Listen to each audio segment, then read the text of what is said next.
Anything else you want to say to your fans, man? Man, shout out to Dante's Boxing Nation. You know, follow me on Twitter, Facebook, and Instagram, Errol Spence Jr., my whole name, and just look out for me. Yes, sir. Let me dig into your brain. Folks falling like rain.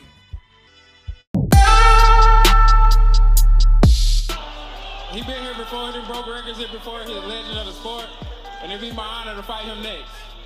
Is that the fight you want next, Manny? Yeah, why not? I mean, we'll give the fans a good fight. Dante's Boxing Nation, what's going on, guys? So as you guys probably know by now, and I did a video, I think my very last video, reporting that Manny Pacquiao, he went on one of his social media accounts and he did a poll. He basically put out a poll asking fans who they wanted to see him fight next. And the poll did not include Errol Spence, which was clear confirmation that he does not want to fight Errol Spence. And there's no doubt about it, it's understandable.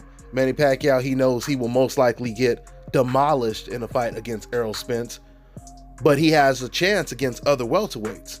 So this is not so much of an age thing. This is just styles make fights. I can tell you right now, Errol Spence would have always been a problem for Manny Pacquiao, no matter what age.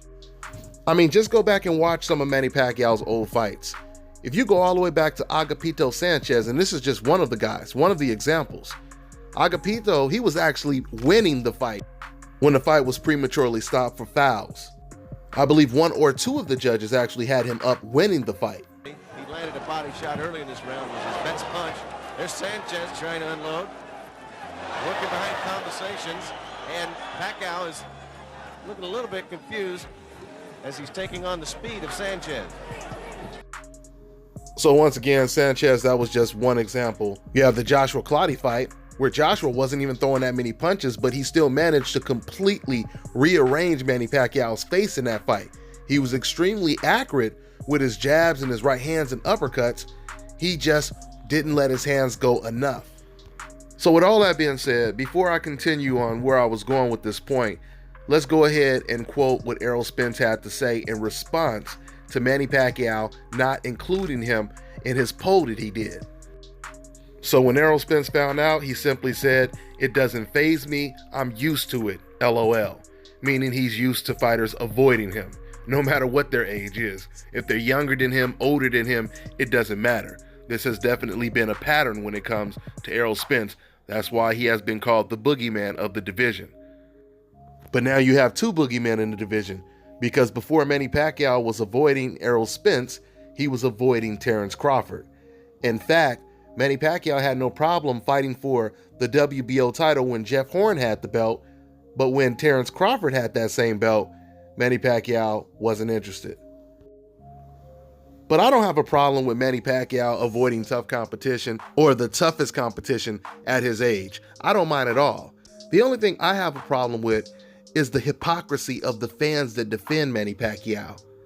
Because coincidentally, the Pacquiao fans that you hear defending Manny Pacquiao saying he's too old, he doesn't need to fight Errol Spence, we don't want to see that, these are the same fans that said they want to see Floyd Mayweather come out of retirement at age 42, go up to middleweight and fight Canelo Alvarez.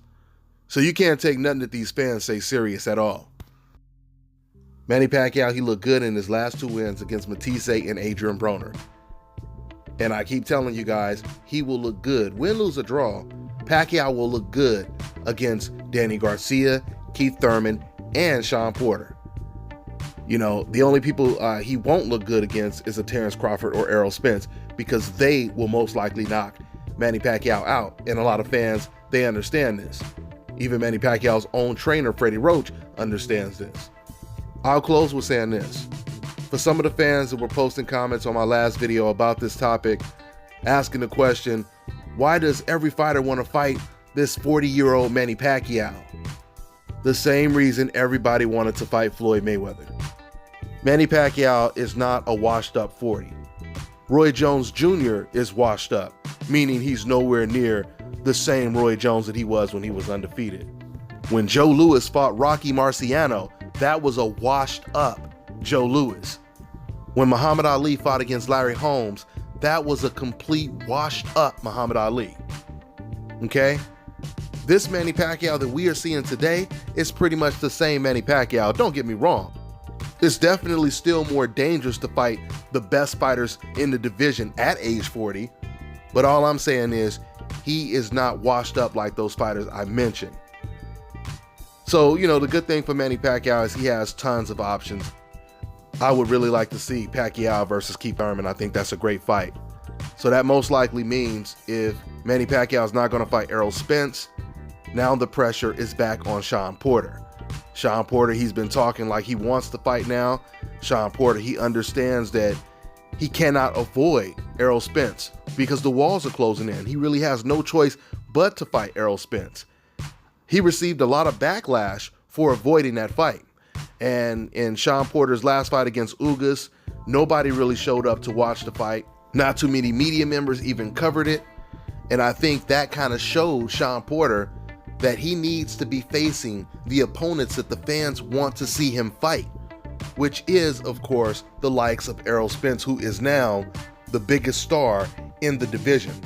So once again, Shawn Porter, he said to Errol Spence, if you don't get the Manny Pacquiao fight, we will fight next. I will be your opponent. Let's see if Shawn Porter is a man of his word. That's all I got for now, guys. I'm on to the next one.